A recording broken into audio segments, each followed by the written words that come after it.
Since late March, Singapore's borders have been shut to short-term visitors. In June 2019, there were 1.55 million tourist arrivals. In June 2020, slightly over 2,000. That's a 99.9% drop year on year. As much as we try to drive local consumers to the market, but the reality is there are only 5.5 million people in Singapore. We had 19.1 million visitors last year. It's a very big gap.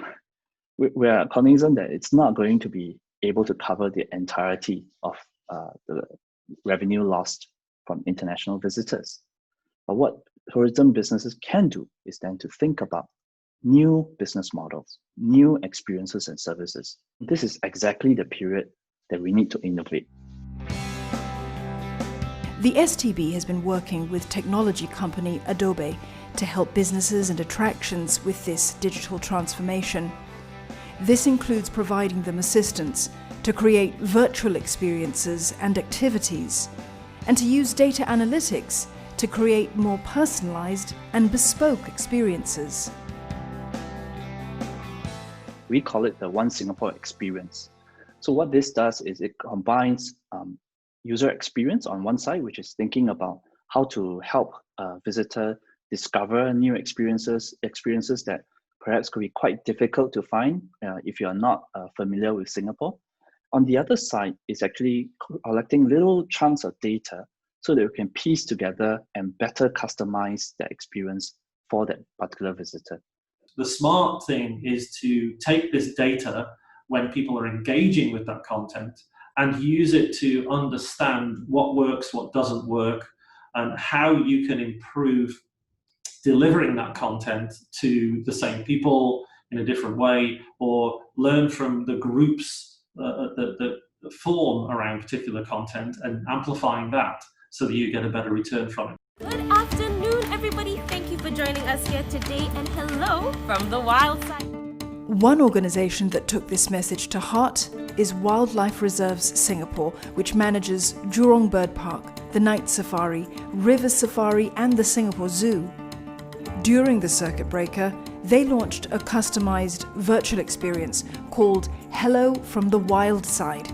Some of the features include an exclusive behind-the-scenes look at an animal of your choice, where guests can ask questions directly to the animal's keeper.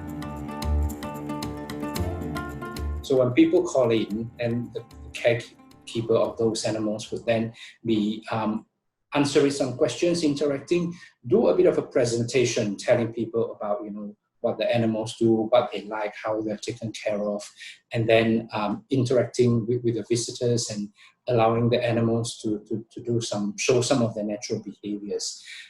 Very much like the sort of things visitors would get when they come to our zoo. Dr. Cheng says that the response from the public has been so positive that the zoo will continue with the program even though restrictions have been lifted in Phase 2. Another virtual activity that WRS implemented was inspired by home-based learning. Since schools had to cancel their zoo visits, the zoo brought the animals to the students online.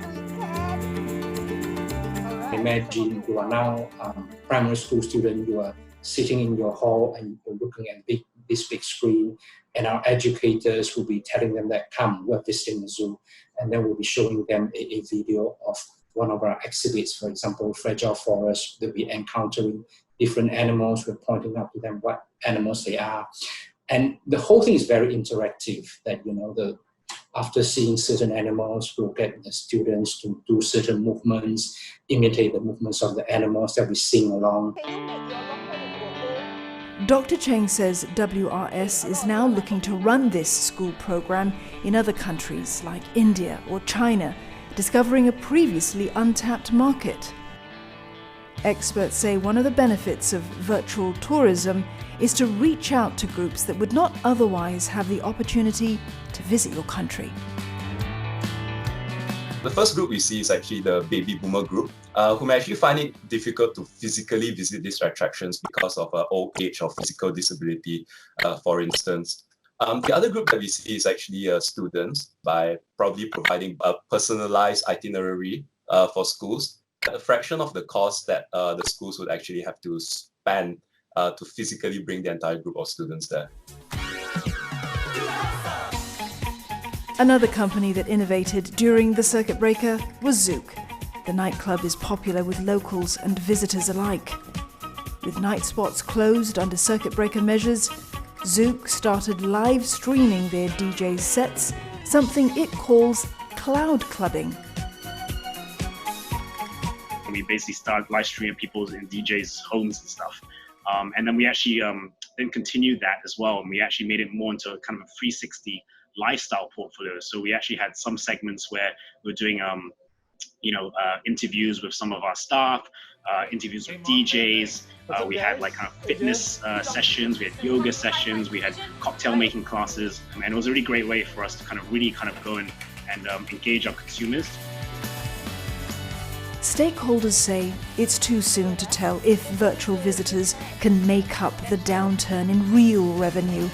But with borders still closed in Singapore and around the world, joining the digital club means not just new audiences, but also an expansion of brand offerings and identities.